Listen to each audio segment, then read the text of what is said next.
Hello, in this video I'm gonna show you how you can pair your Jabra Speak 710 with your MacBook. So first of all, before the pairing, just remember to charge this speaker for like 20 minutes. Next, now you have to click and hold this power button until all of these indicators around our speaker turns on. So let's click and hold it right now. And in this time you can just release this button.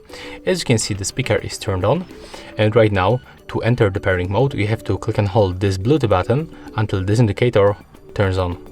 So let's do this right now, and right now release. As you can see, our indicator, it is blinking, and there's also, as you can hear, there's also the voice notification. So right now let's smoothly move to the system settings on our MacBook. Then we have to go for the Bluetooth on the left side, and from this nearby devices list we have to select our Jabra Speak 710.